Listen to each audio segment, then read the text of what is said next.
The Oracle ASMR.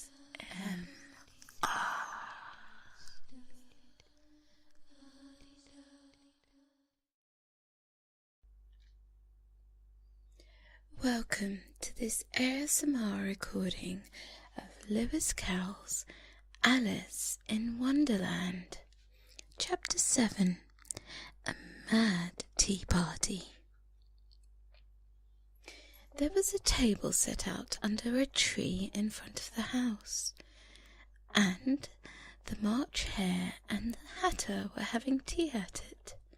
The Dormouse was sitting between them, fast asleep, and the other two were using it as a cushion, resting their elbows on it and talking over its head. Very uncomfortable for the Dormouse, thought Alice, only as it's asleep, I suppose it doesn't mind. The table was a large one, but the three were all crowded together at one corner of it.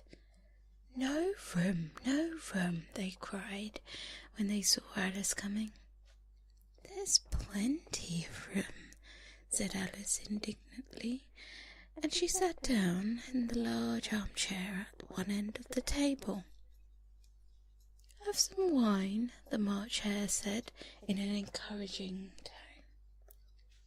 Alice looked all around the table, but there was nothing on it but tea.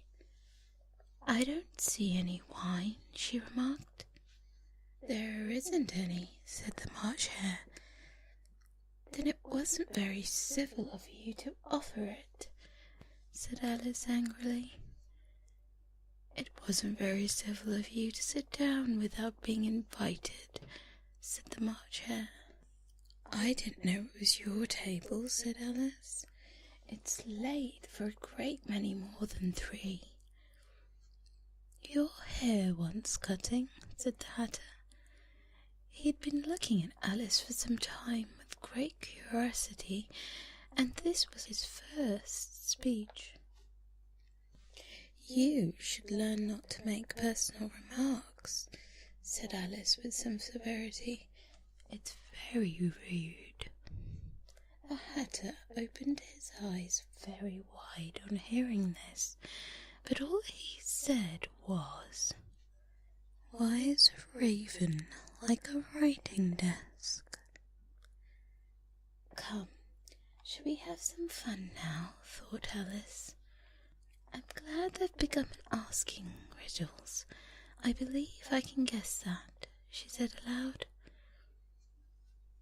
"Do you mean you think you can find out the answer to it?" said the March Hare. "Exactly so," said Alice. "Then you should say what you mean," the March Hare went on.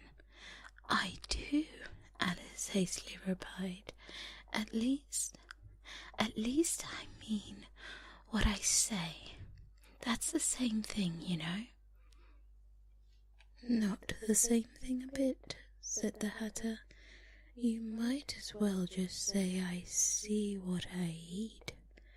It's the same thing as I eat what I see."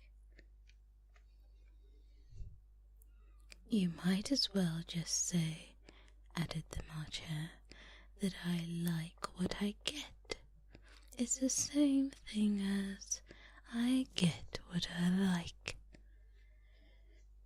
"You might as well just say," added the Dormouse, who seemed to be talking in his sleep, "that I breathe when I sleep is the same as I sleep when I breathe." "It is the same thing with you," said the Hatter, and here the conversation dropped, and the party sat silent for a minute, while Alice thought over all she could remember about ravens and writing desks, which wasn't much. The Hatter was the first to break the silence. "What day of the month is it?" he said, turning to Alice. He had taken his watch out of his pocket and was looking at it uneasily, shaking it every now and then, and holding it to his ear. Alice considered a little and then said, "The 4th. 2 days wrong," sighed the Hatter. "I told you butter wouldn't suit the works," he added, looking angrily at the March Hare. "It was the best butter," the March Hare meekly replied. "Yes, but some crumbs must have got in as well," the Hatter grumbled. "You shouldn't have put it in with the bread knife." The March Hare took the watch and looked at it gloomingly. Then he dipped it into the cup of tea and looked at it again. But he could think of nothing better to say than his first remark. It was the better butter, you know. Alice had been looking over his shoulder with some curiosity. "What a funny watch," she remarked. "It tells the day of the month, and it doesn't tell what o'clock it is." "Why should it?" muttered the Hatter. "Does your watch tell you what year it is?" "Of course not," Alice replied very readily. "But that's because it says the same year for such a long time together." "Which is just the case with mine," said the Hatter. Alice felt dreadfully puzzled. The Hatter's remark seemed to have no sort of meaning in it, and yet it was certainly English. "I don't quite understand you," she said, as politely as she could. "The dormouse is asleep again," said the Hatter, and he poured a little hot tea onto its nose. The dormouse shook its head impatiently and said, without opening its eyes, Of course, just what I was going to remark myself." "Have you guessed the riddle yet?" the Hatter said, turning to Alice again. "No, I gave it up," replied Alice. "What's the answer?" "I haven't the slightest idea," said the Hatter. "Nor I," said the March Hare. Alice sighed wearily. "I think you might do something better with your time," she said, "than waste it in asking riddles that you have no answers." "If you knew the time as well as I do," said the Hatter, "you wouldn't talk about wasting it. It's him." "I don't know what you mean," said Alice. "Of course you don't," the Hatter said, tossing his head contemptuously. "I dare say you never even spoke to time." "Perhaps not," Alice curiously replied, "but I know I have to beat time when I learn music." "Ah, that accounts for it," said the Hatter. "You won't stand beating. Now, if you only kept on good terms with him, he'd do almost anything you like with a clock. For instance, suppose it were 9 o'clock in the morning, just time to get lessons, and you only have to whisper a hint at a time, and around the clock, in a twinkling, 1:30, time for dinner." "I only wish it was," the March Hare said to itself in a whisper. "That would be grand, certainly," said Alice thoughtfully, "but then I shouldn't be hungry for it, you know." "Not at first, perhaps," said the Hatter, "but you could keep it to 1:30 as long as you liked." "Is that the way you manage?" Alice asked. The Hatter shook his head mournfully. "Not I," he replied. "We quarrelled last March, just before he went mad, you know, pointing with his teaspoon at the March Hare. It was the great concert given by the Queen of Hearts, and I had to sing. Twinkle, twinkle, little bat, how I wonder what you're at. You know the song, perhaps? I've heard something like that, said Alice. It goes on, you know, the Hatter continued, in this way. Up above the world you fly, like a tea tray in the sky. Twinkle, twinkle. Here the dormouse shook itself and began singing in its sleep. Twinkle, twinkle, twinkle, twinkle. And went on as long as they had to pinch it to make it stop. Well, I'd hardly finished the first verse, said the Hatter, when the Queen jumped up and bawled out, He's murdering the time. Off with his head. How dreadfully savage, exclaimed Alice. And ever since that, the Hatter went on in a mournful tone, he won't do a thing I ask. It's always 6 o'clock now. A bright idea came into Alice's head. Is that the reason so many tea things are put out here? She asked. Yes, it is, said the Hatter with a sigh. It's always tea time, and we've no time to wash the things between whiles. Then you keep moving around, I suppose, said Alice. Exactly so, said the Hatter, as the things get used up. But what happens when you come to the beginning again? Alice ventured to ask. Suppose we change the subject, the March Hare interrupted, yawning. I'm getting tired of this. I vote the young lady tells us a story. I'm afraid I don't know one, said Alice, rather alarmed at the proposal. Then the Dormouse shall, they cried. Wake up, Dormouse. And they pinched it on both sides at once. The Dormouse slowly opened his eyes. I wasn't asleep, he said in a hoarse, feeble voice. I heard every word you fellows were saying. Tell us a story, said the March Hare. Please do, pleaded Alice.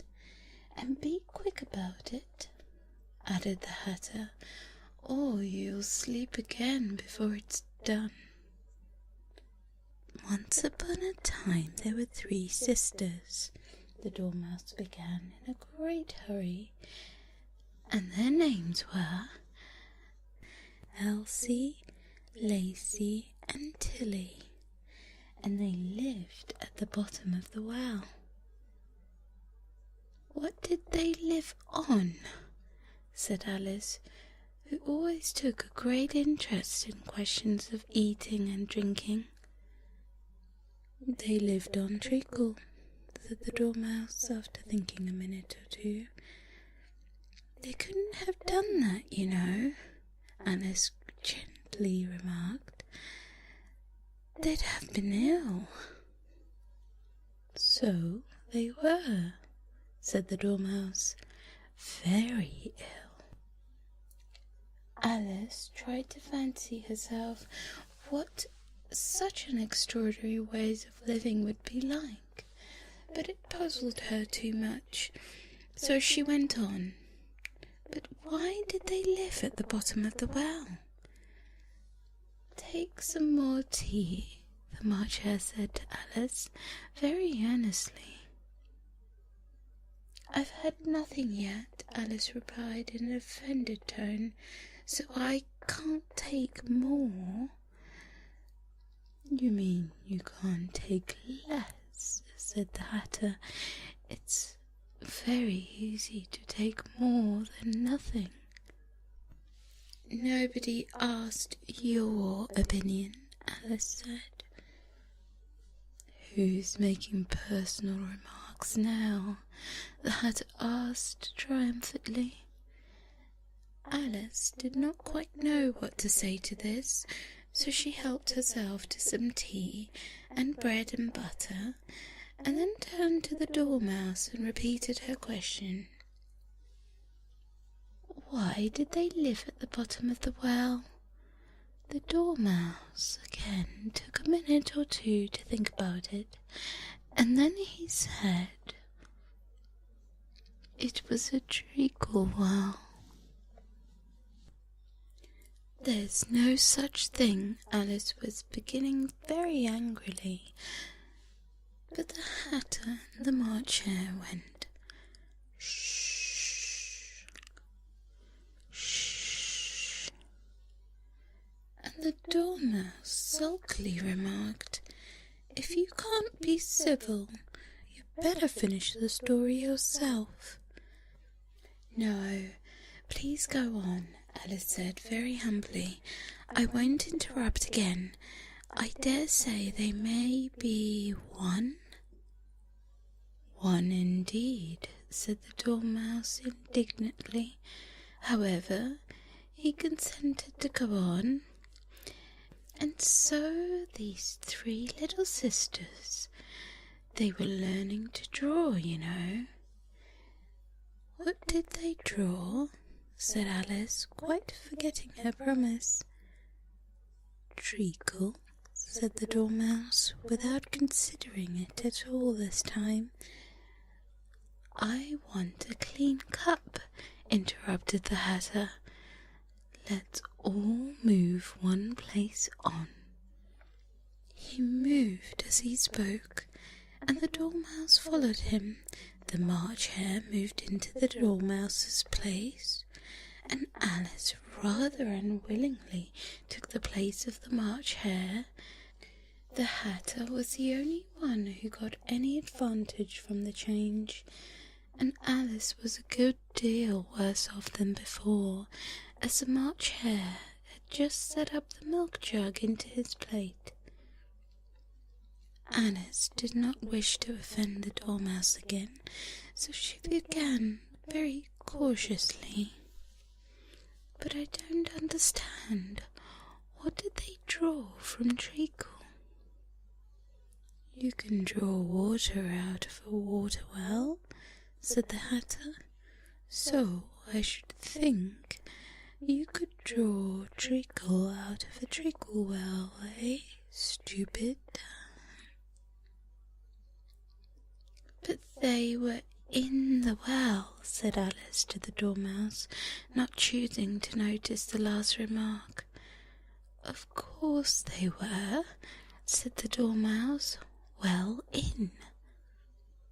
This answer so confused poor Alice that she let the Dormouse go on for some time without interrupting it. "They were learning to draw," the Dormouse went on, yawning and rubbing its eyes, for it was getting very sleepy, "and they drew all manner of things, everything that begins with an M." "Why with an M?" said Alice. "Why not?" said the March Hare. Alice was silent. The Dormouse closed its eyes by this time, and was going off into a doze, but on being pinched by the Hatter it woke up again with a little shriek, and went on. "That begins with an M, such as mousetraps, and moon, and memory, and muchness. You know, you say things are much of a muchness, Did you ever see such a thing as a drawing of muchness? Really, now you ask me, said Alice, very much confused. I don't think. Then you shouldn't talk, said the Hatter. This piece of rudeness was more than Alice could bear. She got up in great disgust and walked off. The Dormouse fell asleep instantly, and neither of the others took the least notice of her going, though she looked back once or twice, half hoping they would call after her. The last time she saw them, they were trying to put the Dormouse into a teapot. At any rate, I'll never go there again, said Alice, as she picked her way through the wood. It's the stupidest tea party I was ever at in my whole life. Just as she said this, she noticed that one of the trees had a door leading right into it. That's very curious, she thought, but everything's curious today. I think I may as well go in at once. And in she went. Once more she found herself in a long hall and close to the little glass table. Now, I'll manage better this time, said Alice to herself, and began taking the little golden key and unlocking the door that led into the garden. Then she went to work at nibbling the mushroom. She'd kept a piece of it in her pocket till she was about 5 foot high. Then she walked down the little passage, and then she found herself at last in the beautiful garden among the bright flower beds and cool fountains. And that concludes Chapter 7 of Alice in Wonderland. I'll be continuing, and Chapter 8 will be up next week. Let me know what you think in the comments.